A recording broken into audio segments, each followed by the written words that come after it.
Hello everyone, I'm back.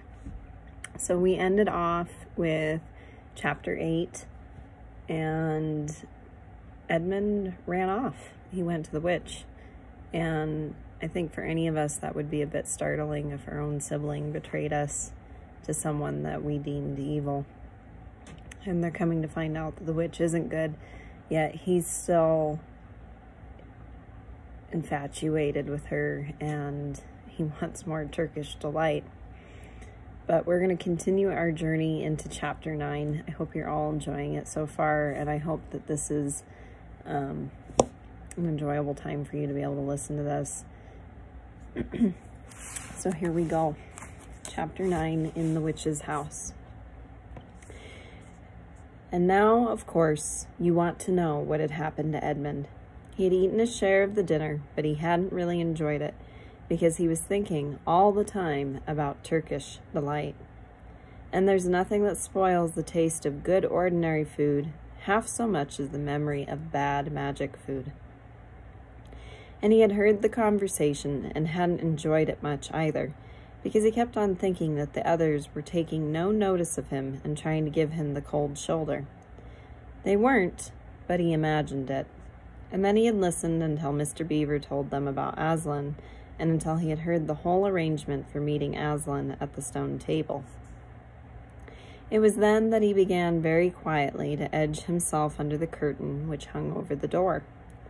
For the mention of Aslan gave him a mysterious and horrible feeling, just as it gave the others a mysterious and lovely feeling.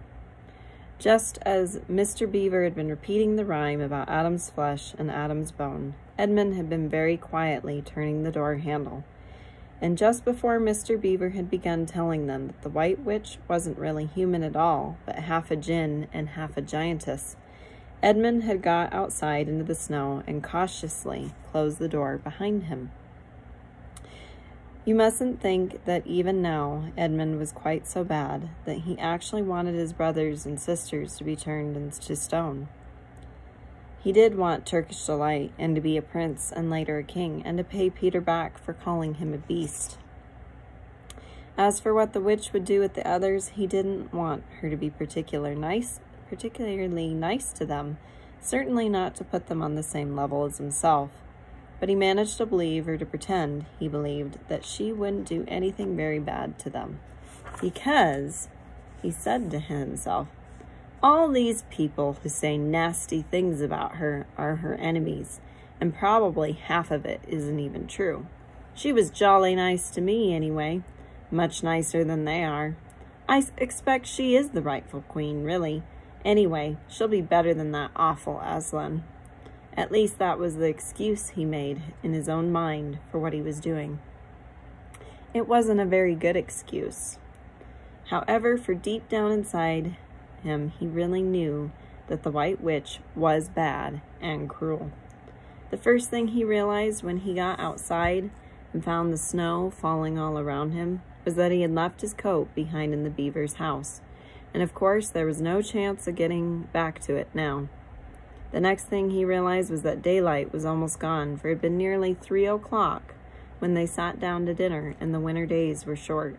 He hadn't reckoned on this, but he had to make the best of it. So he turned up his collar and shuffled across the snowflakes, swirling in. It was pretty bad when he reached the far side. It was growing darker every minute, and what with that, the snowflakes swirling all around him, he could hardly see 3 feet ahead. And then, too, there was no road.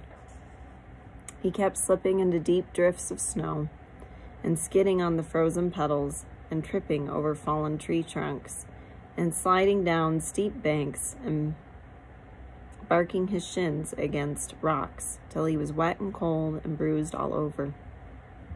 The silence and the loneliness were dreadful. In fact, I really think he might have given up the whole plan and gone back and owned up and made friends with the others if he hadn't happened to say to himself, when I'm king of Narnia, the first thing I shall do will be to make some decent roads. And of course, that set him off thinking about being a king and all the other things he would do, and this cheered him up a good deal. He had just settled in his mind what sort of palace he would have, and how many cars, and all about his private cinema, and where the principal railroads would run, and what laws he would make against beavers and dams, and was putting the finishing touches to some schemes for keeping Peter in his place, when the weather changed. First the snow stopped, then a wind sprang up, and it became freezing cold. Finally the clouds rolled away, and the moon came out. It was a full moon, and shining on all the snow, made everything almost as bright as day. Only the shadows were rather confusing. He would never found his way if the moon hadn't come out by the time he got to the other river. You remember, he had seen, when they first arrived at the beavers, a smaller river flowing into the great one lower down. He now reached this and turned to follow it up, but the little valley down which it came, which was much steeper and rockier than the one he had just left, and much overgrown with bushes, so that he could not have managed it in all the dark. Even as it was, he got wet through, for he had to stoop under branches, and great loads of snow came sliding off onto his back. And every time this happened, he thought more and more how he hated Peter, just as if this had all been Peter's fault. But at last, he came to a part where it was more level and the valley opened up. And there, on the other side of the river, quite close to him, in the middle of a little plain between two hills, he saw what must be the White Witch's house, and the moon was shining brighter than ever. The house was really a small castle. It seemed to be all towers, little towers with long pointed spires in them, sharp as needles. They looked like huge dunces, caps, or sorcerers' caps. And they shone in the moonlight, and their long shadows looked strange on the snow. Edmund began to be afraid of the house, but it was too late to think of turning back now. He crossed the river on the ice and walked up to the house. There was nothing stirring, not the slightest sound around anywhere. Even his own feet made no noise on the deeply fallen snow. He walked on and on, past corner after corner of the house, and past turret after turret to find the door. He had to go right round to the far side before he found it. It was such a huge arch, but the great iron gates stood wide open. Edmund crept up to the arch and looked inside into the courtyard, and there he saw a sight that nearly made his heart stop beating. Just inside the gate, with the moonlight shining on it, stood an enormous lion crouched, as if it were ready to spring. And Edmund stood in the shadow of the arch, afraid to go on and afraid to go back, with his knees knocking together. He stood there so long that his teeth would have been chattering with cold, even if they had not been chattering with fear. How long this really lasted, I don't know. But it seemed to Edmund to last for hours. Then at last he began to wonder why the lion was standing so still, for it hadn't moved 1 inch since he first set eyes on it. Edmund now ventured a little nearer, still keeping in the shadow of the arch as much as he could. He now saw from the way the lion was standing that it couldn't have been looking at him at all. But supposing it turns its head, thought Edmund. In fact, it was staring at something else, namely a little dwarf who stood with its back to it about 4 feet away. Aha! Thought Edmund. When it springs at the dwarf, then will be my chance to escape. But still the lion never moved, nor did the dwarf. And now at last Edmund remembered what the others said about the White Witch turning people into stone.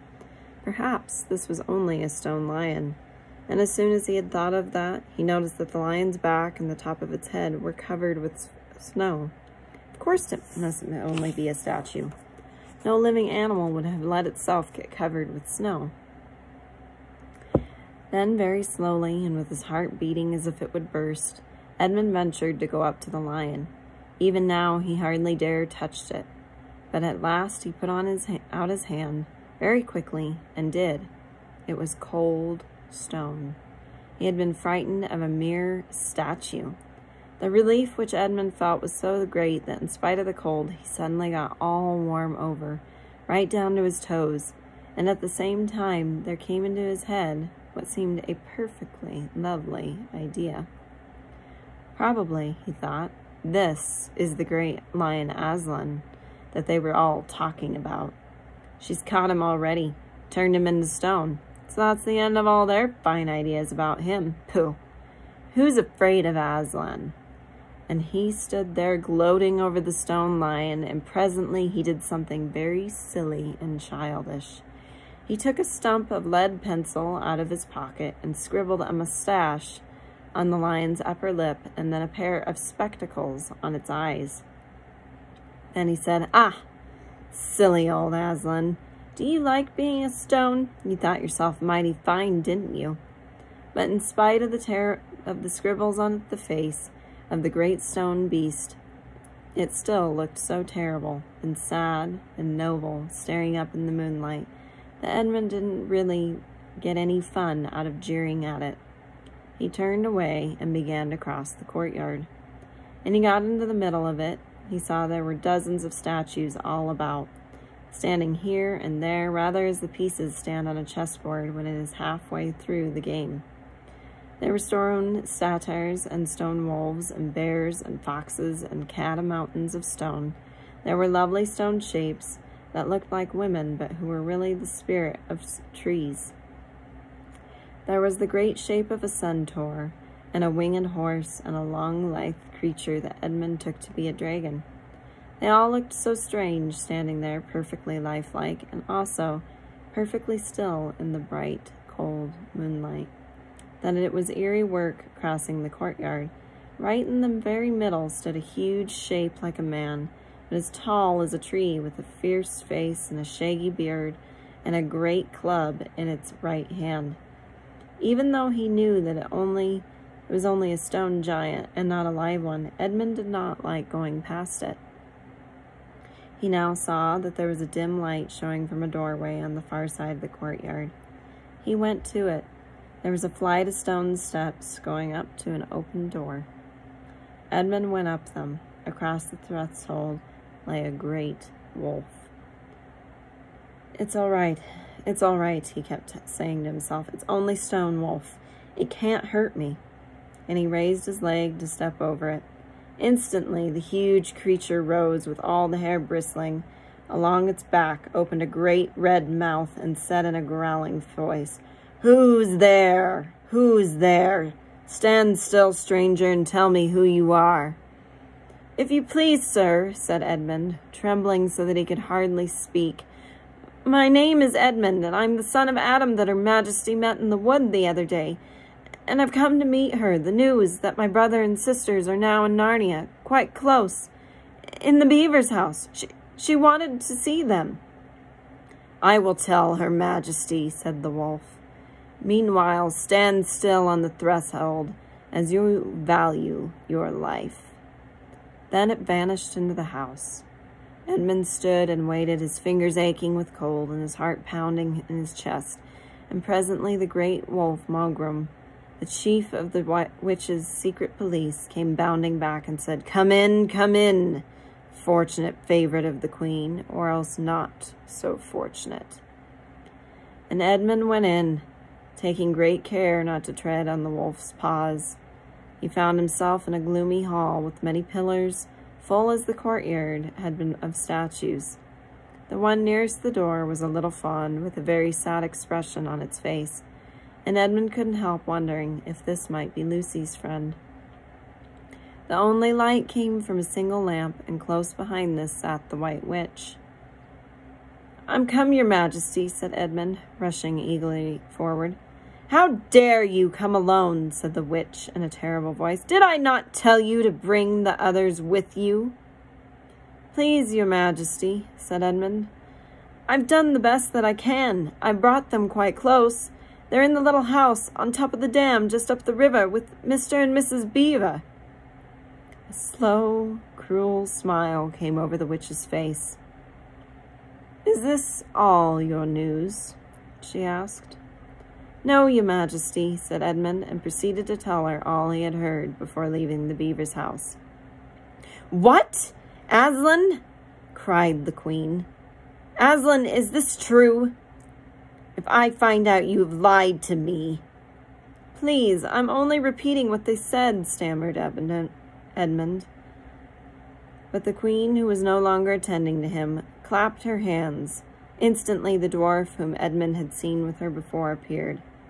"Make ready our sledge," ordered the witch, "and use the harness without bells."